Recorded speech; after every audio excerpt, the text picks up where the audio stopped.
왜 자꾸 안 서? 진짜 짜증나네. 안녕하세요. 35년째 노인분들을 진료하고 있는 김학두 원장입니다. 제가 최근 진료실에서 만난 68세 박상기 할아버지의 이야기를 들려드리겠습니다. 진료실 문을 닫고 들어오더니 이렇게 말했습니다. 원장님, 요즘은 발기가 전혀 되질 않습니다. 아침에도 아무런 변화가 없고 그걸 느낄 때마다 제 자신이 무너지는 것 같습니다. 그분은 그렇게 부부관계도 사라졌고 아내 앞에만 서면 괜히 미안하고 작아지는 자신이 너무 괴롭다고 하셨습니다. 말끝을 잇지 못하는 모습에서 깊은 우울감과 상실감이 그대로 묻어나더군요. 그런데 며칠 뒤 다시 찾아오신 그분은 표정이 완전히 달라져 있었습니다. 제가 알려드린 작은 습관부터 차근차근 실천해보니 다시 돌아온 활력이 마치 20대가 된 것 같았다며 눈가가 붉어지셨습니다.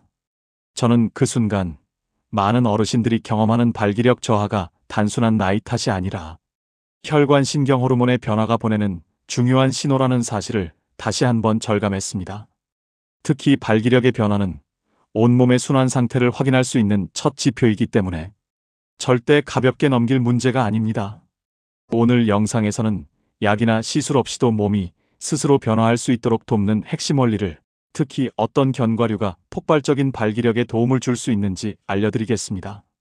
많은 어르신들이 이 견과류를 꾸준히 섭취하고 나서 예전에 느끼지 못했던 발기력과 활력을 다시 경험했다고 말씀하셨습니다.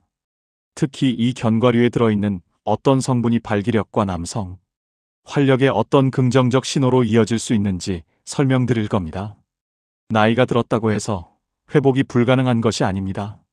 올바른 시기와 방법으로 견과류를 섭취하면 폭발적인 활력과 돌덩이 같았던 20대의 발기력 또한 돌아올 수 있습니다. 여러분이 다시 자신감을 되찾을 수 있도록 지금부터 가장 중요한 내용만 정확히 짚어드리겠습니다. 시간이 없으시더라도 오늘 내용만큼은 꼭 끝까지 시청하시길 바랍니다. 좋아요는 비슷한 고민을 가진 분들에게 이 정보가 전달되는데 큰 힘이 됩니다. 70대 이상이신 분들은 댓글에 70대 미만이신 분들은 1을 남겨주시면 앞으로 드릴 중요한 건강 정보 제공에 큰 도움이 됩니다. 여러분, 많은 어르신들이 비슷한 말씀을 하십니다. 원장님, 예전에는 아침이면 자연스럽게 발기가 됐는데 요즘은 아무런 변화가 없습니다. 나이가 드니 그런가 보다 하고 넘어갔습니다. 저는 이 말을 들을 때마다 단순한 나이 탓으로만 보기엔 부족한 부분이 있다고 차근차근 설명드립니다. 발기력의 변화는 몸 안에서 일어나는 여러 변화의 초기 신호일 수 있기 때문입니다. 발기라는 것은 단순히 성적인 자극으로만 이루어지는 반응이 아닙니다. 뇌의 신호, 신경의 전달, 혈관의 확장, 혈류의 증가가 동시에 이루어져야 비로소 가능해집니다. 그 중에서도 혈관이 가장 중요한 역할을 합니다.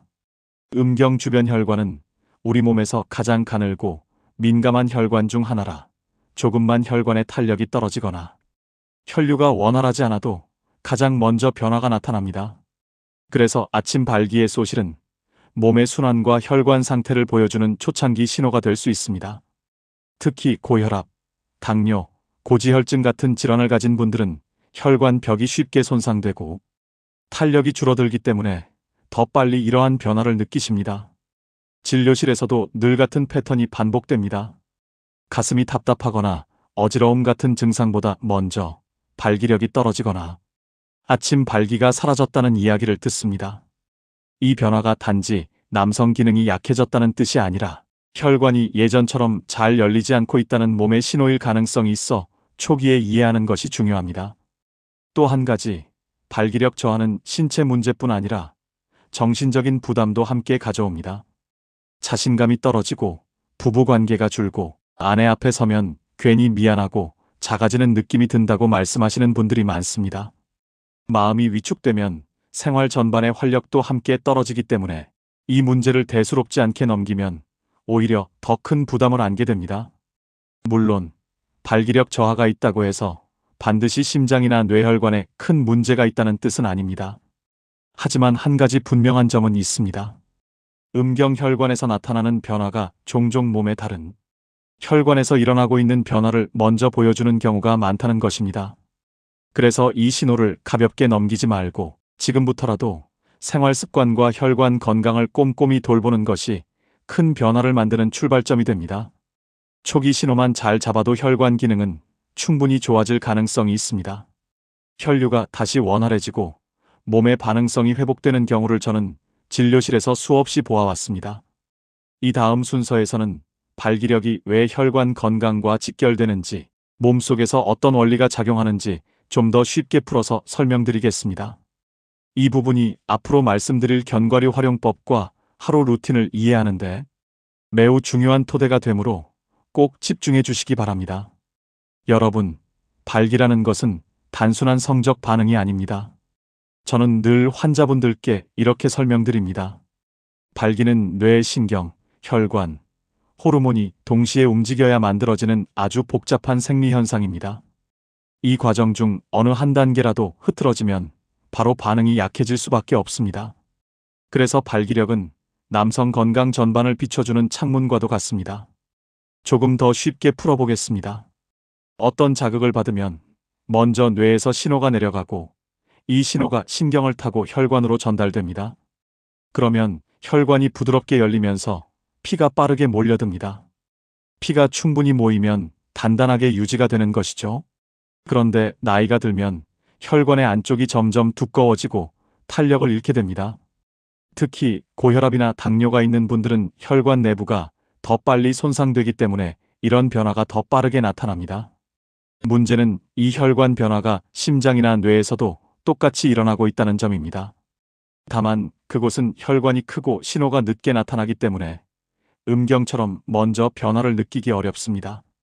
그래서 제가 환자분들께 말씀드립니다.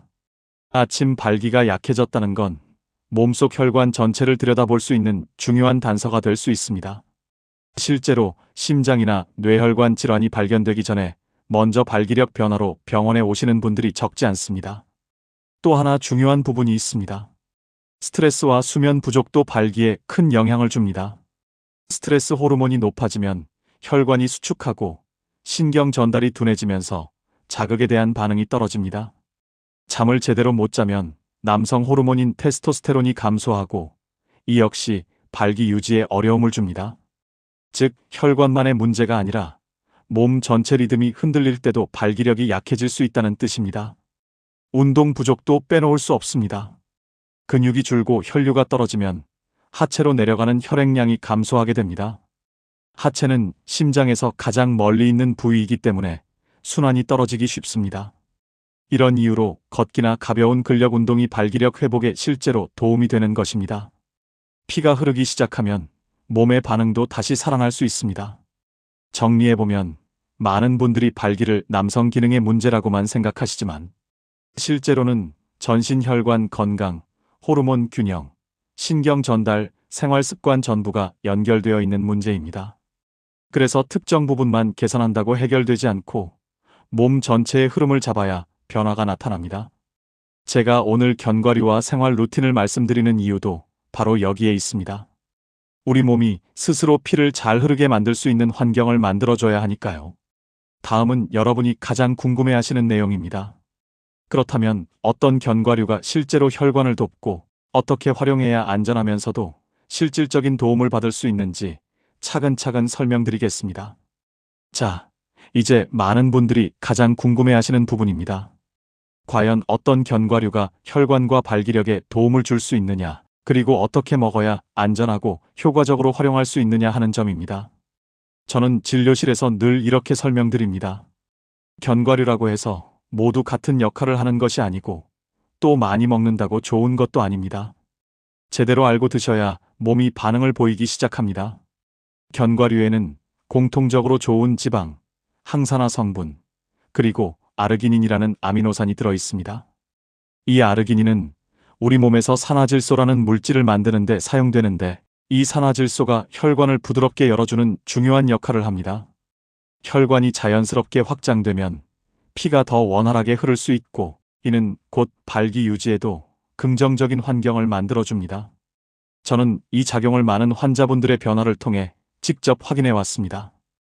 이 중에서도 호두, 아몬드, 피스타치오는 비교적 꾸준히 연구가 이루어진 견과류입니다.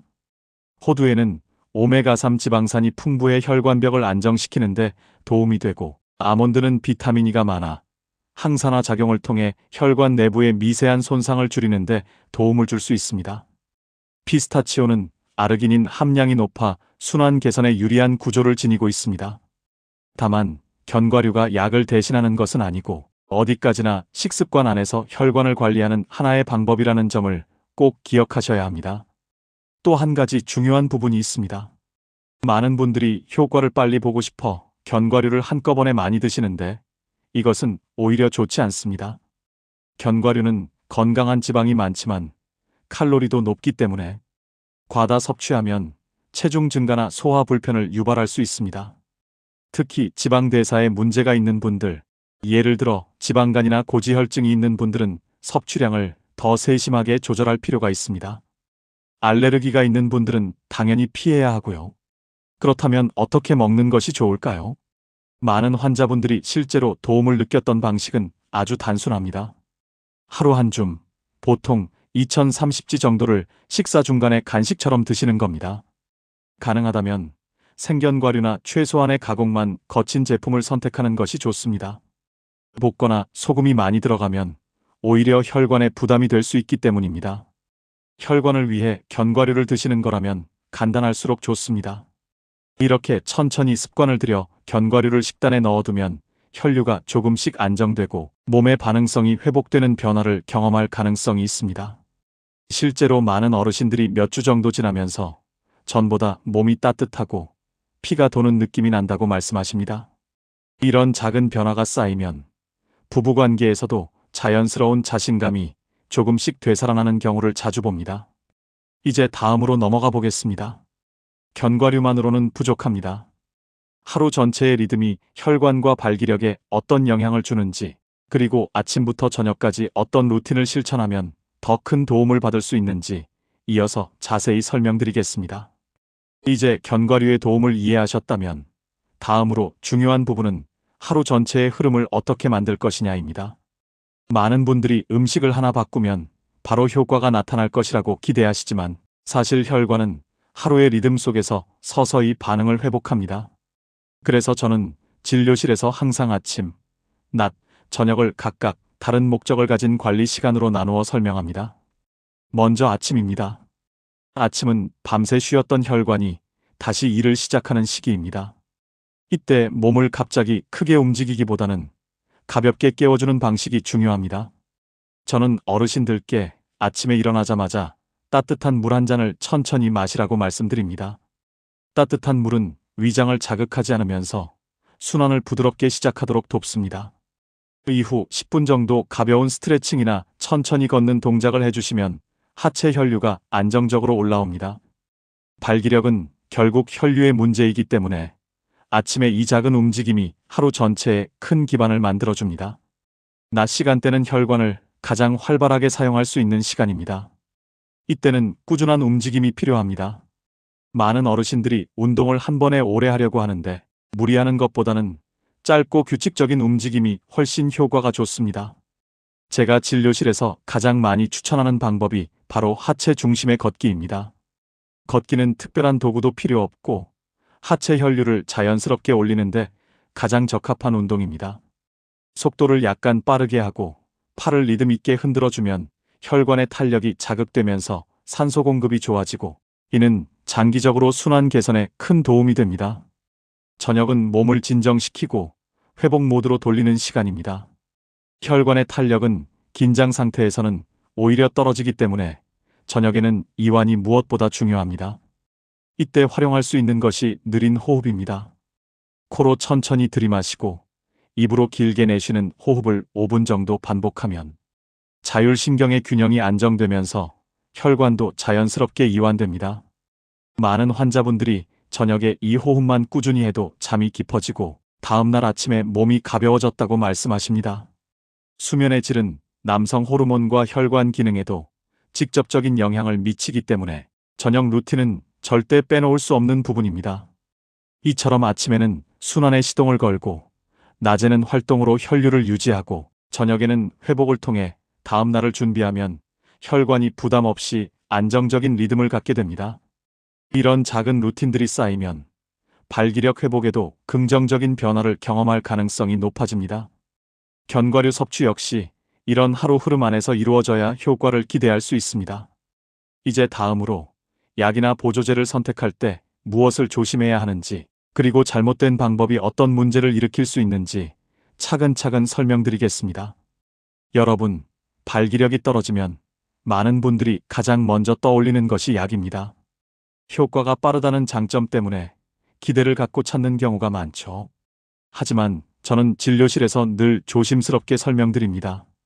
약을 무조건 피하라는 뜻이 아니라 약의 특성상 심장이나 혈압에 영향을 줄 수 있기 때문에 본인의 몸 상태를 정확히 알고 사용하는 것이 매우 중요하다는 점입니다. 특히 고혈압, 협심증, 부정맥, 뇌혈관 질환의 병력이 있는 분들은 약물 조합에 따라 위험해질 수 있어 반드시 전문의와 상담 후 결정해야 합니다. 보조제도 마찬가지입니다. 시중에는 발기 개선에 도움이 된다고 광고하는 제품이 정말 많습니다. 그런데 문제는 이 중 상당수가 실제 성분이 명확하지 않거나 검증되지 않은 성분이 들어있는 경우가 있다는 점입니다. 제가 진료실에서 경험한 환자분들 중 일부는 인터넷에서 구매한 보조제를 복용했다가 두통, 심계항진, 혈압의 급격한 변동 등 예상치 못한 부작용을 겪은 경우도 있었습니다. 보조제는 약이 아니라고 해서 마음 놓고 드시면 안 됩니다. 몸에 들어가는 것이기 때문에 성분, 용량, 상호작용을 반드시 확인해야 합니다. 민간요법은 더욱 주의가 필요합니다.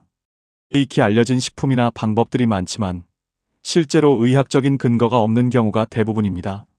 어떤 분은 특정 음식을 하루에 몇 번씩 드시다가 오히려 위장 기능이 나빠져서 오셨고, 또 어떤 분은 자극적인 민간요법을 무리하게 시행하다가 피부 손상과 통증까지 호소하셨습니다. 민간요법의 문제는 효과가 검증되지 않았을 뿐 아니라 잘못된 방식으로 사용하면 오히려 회복을 더디게 만들 수 있다는 점입니다. 특히 조심하셔야 하는 분들은 혈액희석제를 복용하는 환자분들입니다. 아스피린이나 와파린 같은 약을 드시는 경우 일부 건강식품이나 고농축 보조제가 혈액 응고에 영향을 줄 가능성이 있습니다.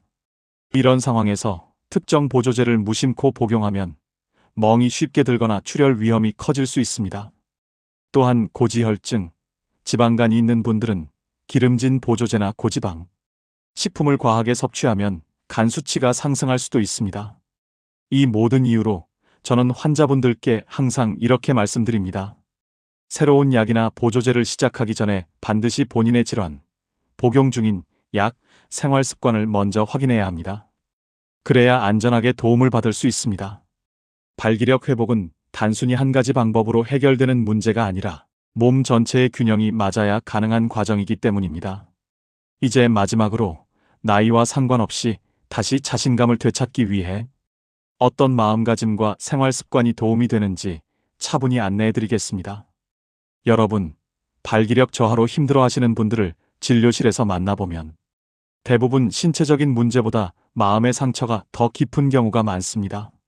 예전에는 아무렇지 않게 하던 부부관계가 줄어들고 어느 순간부터 아내와 눈을 마주치기가 어색해지고 스스로 남자로서의 역할을 다하지 못한다는 생각에 자신감이 크게 떨어지게 됩니다. 그런데 저는 35년 동안 수많은 환자분들을 보며 한 가지 확신을 갖게 되었습니다. 나이가 얼마이든 혈관 상태가 어떠하든 마음이 완전히 다치지만 않는다면 다시 회복할 길은 충분히 있다는 것입니다. 많은 분들이 잘못 생각하시는 부분이 있습니다. 발기력 회복은 단순히 신체 기능을 되돌리는 일이 아니라는 점입니다. 신체와 마음, 이 두 가지가 함께 회복돼야 비로소 부부관계도 자연스럽게 살아납니다. 그래서 저는 늘 이렇게 말씀드립니다. 먼저 스스로를 너무 몰아세우지 마십시오. 나이가 들면 변화가 생기는 것은 당연한 일입니다. 이 변화가 곧 끝을 의미하는 것이 아니라 관리가 필요한 시점이 왔다는 신호일 뿐입니다. 부부 사이의 거리감도 대화를 통해 충분히 좁힐 수 있습니다.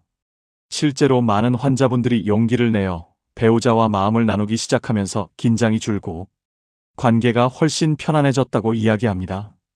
부부 사이의 감정적 불편이 줄어들면 신체 반응도 더 자연스럽게 돌아옵니다. 부담과 긴장이 발기 기능을 방해하는 중요한 요인이기 때문입니다. 또 한 가지 중요한 점은 작은 성공을 경험하는 것입니다. 발기력이 단번에 크게 좋아지지 않더라도 혈류가 조금 따뜻하게 느껴진다든지 아침에 아주 약한 변화라도 느껴진다면 그것 자체가 회복의 출발점이 됩니다. 이런 작은 변화를 스스로 인정하고 격려해주면 몸은 더 안정되고 반응성도 서서히 좋아질 수 있습니다. 저는 진료실에서 이런 사례를 정말 많이 보았습니다.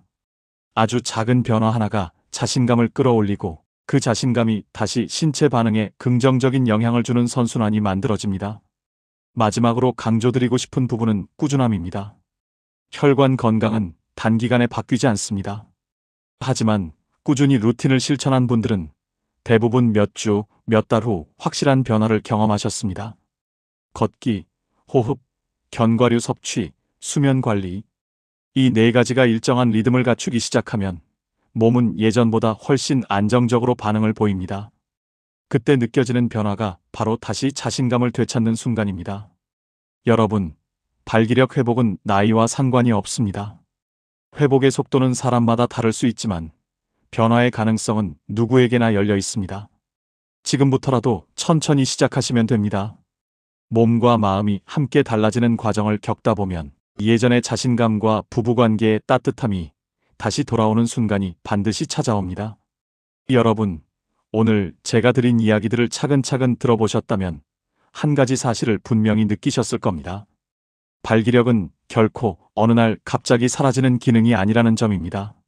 몸속에서 혈관과 신경, 호르몬이 보내는 작은 신호들이 쌓여 변화가 나타나는 것이고 그만큼 다시 회복할 가능성도 충분히 남아있다는 것입니다. 저는 35년 동안 수많은 어르신들을 진료해오면서 이 변화를 직접 목격해왔습니다. 처음에는 자신감이 무너지고 부부관계가 멀어져 고민이 깊었던 분들도 올바른 생활 습관을 조금씩 실천하면서 다시 예전의 활력과 따뜻한 관계를 되찾은 경우가 정말 많았습니다. 오늘 말씀드린 견과류 활용법, 하루 루틴, 스트레스와 수면 관리 약과 보조제를 사용할 때의 주의사항, 그리고 집에서 할 수 있는 간단한 자가 체크까지 이 모든 것은 서로 연결되어 있고 한 가지씩만이라도 꾸준히 실천하면 분명히 몸은 반응하기 시작합니다. 변화의 속도가 빠를 수도 있고 조금 더딜 수도 있지만 방향만 제대로 잡으면 몸은 다시 건강한 리듬을 회복하려는 힘을 가지고 있습니다. 지금 이 영상을 보고 계신 여러분도 충분히 다시 자신감을 되찾을 수 있습니다. 혈관은 관리하면 좋아질 수 있고 발기력 역시 회복될 가능성이 있습니다. 부부 사이의 따뜻함도 다시 살아날 수 있습니다. 여러분의 건강한 노후, 활기찬 일상, 그리고 당당한 자신감을 위해 저는 앞으로도 계속 도움을 드릴 것입니다. 함께 해주셔서 감사합니다.